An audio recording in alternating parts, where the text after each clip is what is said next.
You're about to experience a Muddy Boot production. Today on Wardens. Put your hand behind your back here for me. These people poaching for a personal profit are willing to do anything. And we've got 2 arrest warrants. They're both felony arrest warrants. Okay, we're heading out. This is my first takedown. Pretty excited about it. It's tense for everybody. That's the bottom line. They're poachers. It's probably 150 or 200 deer. How many deer they killed using it, but some, no doubt about that. It's a good day.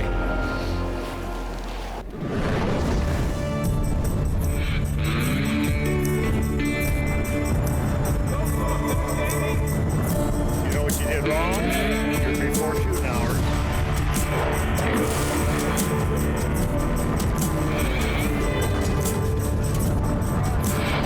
we go. You want to go to jail, buddy?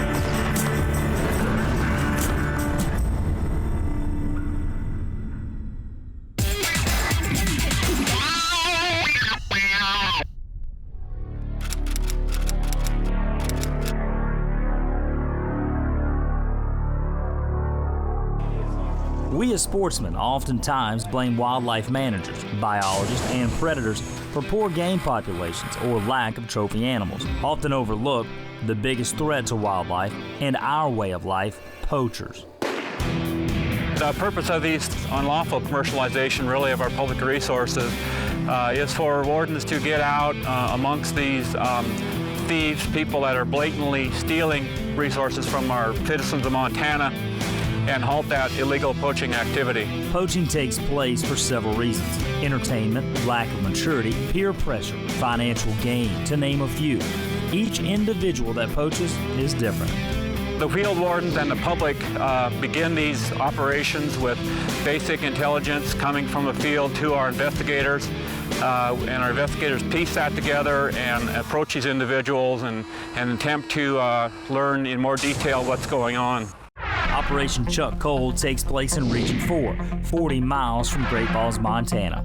It's been a 3-year undercover sting operation. This specific incident here, began with field game warden, in this case Brian Goley, that works in the Dearborn area. Noticed that there's a fair amount of activity at night, animals being poached, some of which got away, and he discovered. Well, first of all, every individual or suspect in this case I've dealt with. I moved to the Cascade Warden District in 2003, and the names that we're talking about in this investigation are names that were brought up to me even back then, stating that this is an issue, these are suspects that you need to watch because there's been problems in the past. We're seeing the end of a 3-year major investigation, and all of our major investigations focus on multiple subjects, multiple violations, something that has multiple jurisdictions. In this case, it's felony violations. In this case, it also has a commercial nexus to it. This operation is led by Captain Mike Martin. He's been with the Montana Fish, Wildlife, and Parks Law Enforcement Division for 11 years and works in Region 4.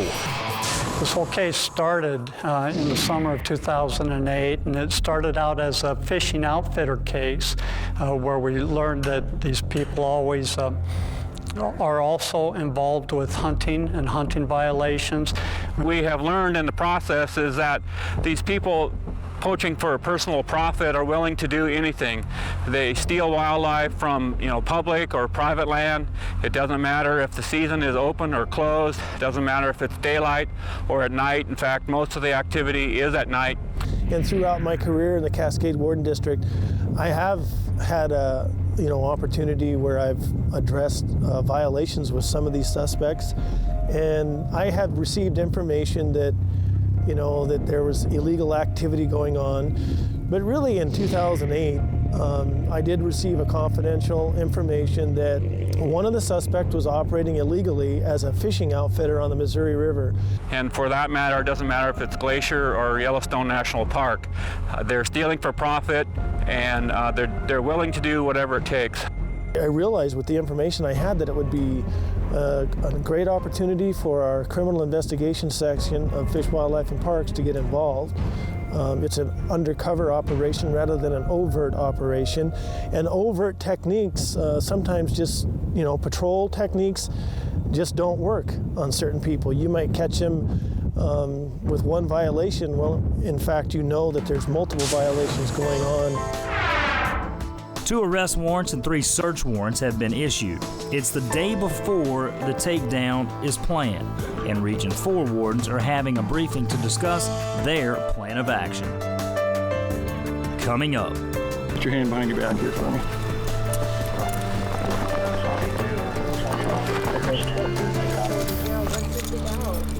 He has a warrant for his arrest.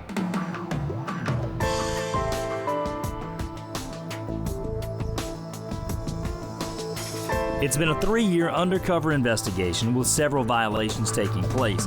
Region 4 wardens are now preparing to arrest the suspects in this case.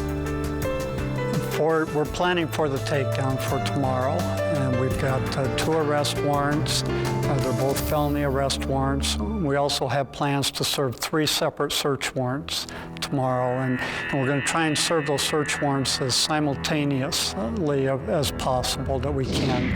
Along with that, we've got 8 subjects that we need to interview, and an additional 7 subjects that are persons of interest. If they're around, we're going to need to do interviews with those people. Who's at the house again? You and who? Vintage, Cam, Duty, Briggs, and Bailey, and Lewis Quick.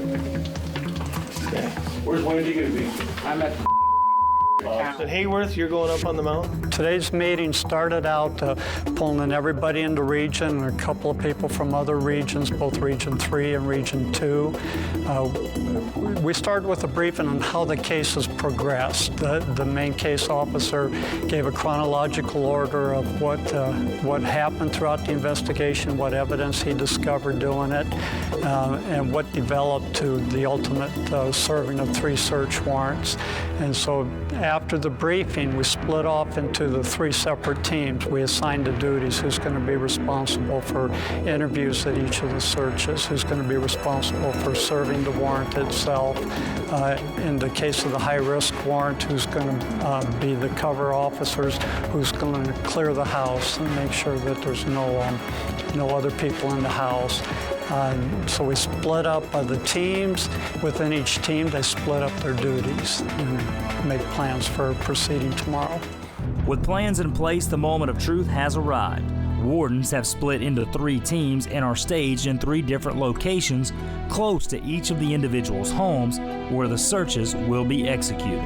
By the end, we've had violations of outfitting without licenses, multiple violations of hunting with artificial light, spotlighting, several illegal deer, several illegal elk, sale of illegally killed game, sale of bighorn sheep, also multiple cases of trespassing, shooting from the road, other minor violations. Well, right now we're just staging. We're trying to get all the personnel involved in the search warrant here. The whole takedown is in 2 separate counties. Some is in Cascade County, some is in Lewis and Clark. We're getting assistance from both sheriff's office. There will be deputies assisting at all 3 search warrants, 2 in Lewis and Clark County, 1 in Cascade County. Also, we anticipate making arrests on the 2 felony warrants, and we'll rely on the Sheriff's Department for transportation. I got the arrest warrant, or we'll run him and see if he's got a warrant at the end, and if he does, then he's going. I don't think we have a choice but to take him to jail. Yeah. So it ended up with 2 felony arrest warrants and be multiple misdemeanor charges. Obviously, safety's the priority here.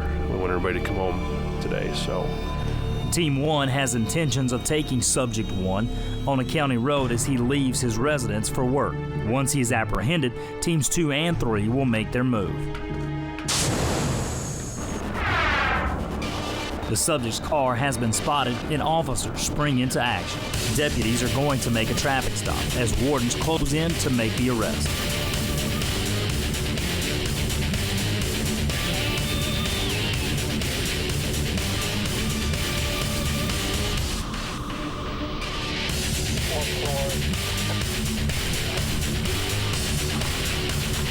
The stop has been made, and Wardens John Lasowski and Bob Hammer are talking to the suspect, letting him know why he's being arrested, while our camera crew moves in to catch the action.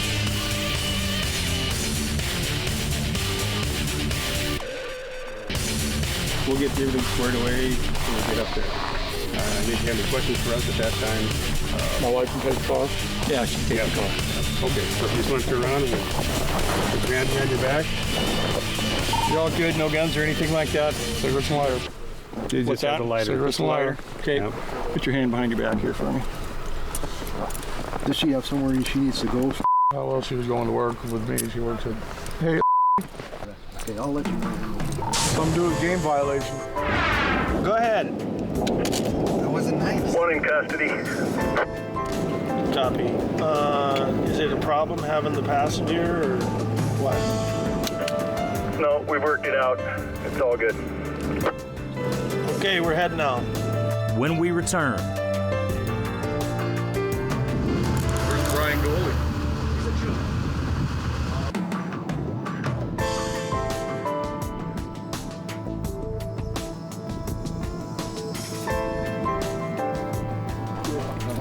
a 3-year undercover investigation has just led to the arrest of one suspect. Wardens are now moving in to execute search warrants on 3 residences and will be arresting a second suspect in this poaching ring. They'll be able to bail today, right? Whatever. Okay. You'll be able to bail me, sir. Town is in. Make contact. Start security. Not 10-4. That means they're at place right now. Team 3 arrives on site of their search warrant, while Team 2 closes in on the residence of suspect number 2. 410 FG48. Go ahead. Is in town. Uh-oh. Our guy's in town. Okay. We're gonna pull over here and figure out what we need to do then. Tell them to pick him up, bring him home. It's that simple. We'll do the search warrant. dad's? Is that where he's A change in plans forces Team 3 to make the arrest on the suspect. Team 2 wardens Quinn Kuka and Brian Goley react to the change and respond to Site 3. This is my first takedown. Pretty excited about it. I want the exposure and the experience to help these guys out. We all had our team stationed in a certain area, and our plan didn't go as well. One of our suspects is in a different location. So me and Warden Goley are going to the other location to put the suspect in my vehicle, and then we're gonna bring him back home and talk to him. We have a search warrant for his home. We wanted him there. Meanwhile, Team 1 prepares to take suspect number 1 to jail and do a search on his vehicle, while the rest of the team waits for the go-ahead to move into his residence to execute that search warrant. I guess the biggest thing for me is making sure when we come up here and we do the arrest, we initiate the arrest, that we all go home, and it's tense for everybody. That's the bottom line. I mean, it's tense for everybody. You don't sleep the night before, and it's just, yeah, it's a tense deal, but it has to happen. We were in Lewis and Clark County when we made the stop, so we won't do a courtesy arraignment, take them right to Alright. I'm just trying to figure out what to do here. Wardens Goley and Kuka arrive at the site of search number 3. They need to transport him back to his residence to execute the search warrant and interview him about the alleged violation. The legislature in Montana has given us some pretty big sticks in dealing with these types of crimes. Montana is one of the few states that's put people in prison for this type of activity. Some of the fines, and they are all wildlife felonies, some of the fines can reach up as high as $50,000. Team 2 arrives at the residence of suspect number 2, where they will execute the search warrant and interview him.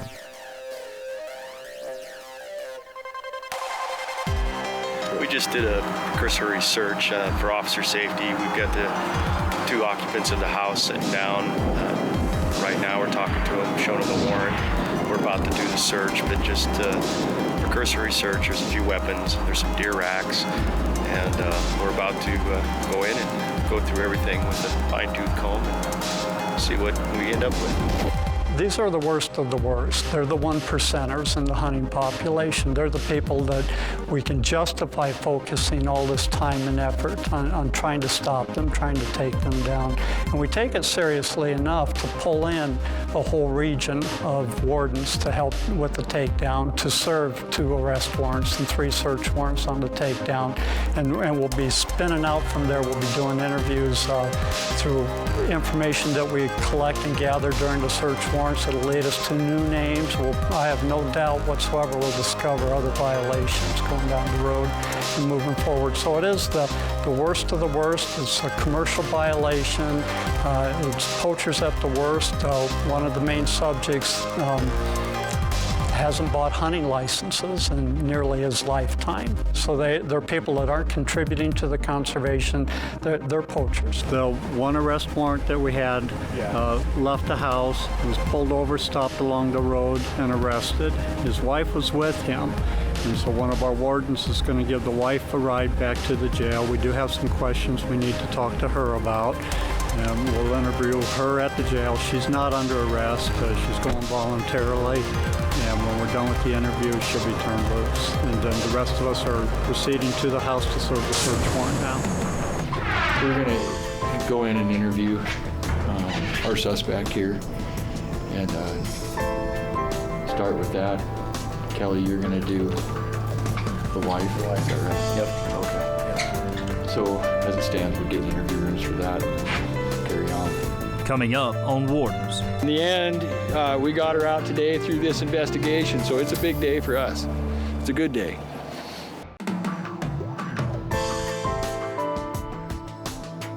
Region 4 game wardens have just executed searches on 3 separate residences and have arrested the prime suspect in a 3-year undercover investigation of a large-scale commercial poaching operation. It took us across the state to several other areas. They mentioned that they were out all night long and actually a 27-hour straight stint with these particular individuals. And in that amount of time and over 3 years in this investigation, we're able to piece together that they've taken numerous animals from the landscape. One suspect is in jail being questioned by wardens. In an interview at his residence, the second suspect has just confessed to being involved in poaching over 100 deer and several elk over the past 3 years. They're poachers, and they're the ones we're after. We just finished interviewing. He rolled on a couple of violations. We brought him out. We had to frisk him, make sure he had nothing in his pockets, arrested him, took him to Cascade County. Is going to transport him back to Great Falls. Inside the residence, we confiscated some meat, illegal meat from elk and deer, and some deer antlers from both whitetail and mule deer bucks, and some hunting equipment, a spotlight, and some rifles that we believe were used in the commission of Fish, Wildlife, and Parks violations. Originally, we had potentially between 30 deer and 7 or 8 elk, and now we believe it's probably 150 or 200 deer. Once the suspects were in custody and the search is complete, the wardens regroup and share their experiences. The person who was there said that he couldn't explain where it came from. Well, and she said that anything that we have questions about, she'll gladly answer. Honestly, because she says that there's no sense in lying. Okay. If you want to know, if you took a picture of something and you want to know what it's about, let me know and I'll tell you what it's about. Okay. So Kevin and I were kind of the outside security, held the premises, and while the search team did their business. So everything was pretty uneventful, really. So everybody made it up and back safe. That's what matters. The seized evidence was loaded in one vehicle and transported back to Region 4 headquarters in Great Falls, where it will be safely stored. A spotlight, I don't think it's all of the spotlights, but this is one of them that they use to, I don't know how many deer they killed using it, but some, no doubt about that. All of the felony violations, the conspiracy and the sale of the wildlife, they carry potential jail time. They all carry revocation from hunting down the road. It all depends on the court process after we file the charges. Proper planning and effective teamwork have made for a successful takedown. the wardens gather back at Region 4 headquarters to debrief and discuss the day's events. I think the bottom line with long-term investigations is that you have to use every tool at your disposal to bring these people to justice or to halt the activity. And in Montana and in many of the western states, there is a fair amount of covert work along with overt work from the field wardens. The covert work is able to help us penetrate these poaching rings and get more detail in terms of what's actually happening. A field game warden, for example, might catch any one of these individuals on a given day, but the totality of what they're doing over time, particularly the unlawful commercialization and selling these animals, is significant, and you cannot investigate it really without covert activity. Next week on Wardens. The back door was kind of a picture of a U-Haul with the door half open, half closed, and the stuff down below was actually just a photo. Find us on Facebook. Oh, yeah. You just ran into another truck. No, you ran into a boulder. I'm glad he has to go to accident school, not me. No, you can't get dressed. And Brett's like, open the window. I don't want to move my hands. we have stuff going in there, but we'll have people going both ways. Some going to the office, some going that way, and so you guys decide maybe go on here. Bighorn sheep.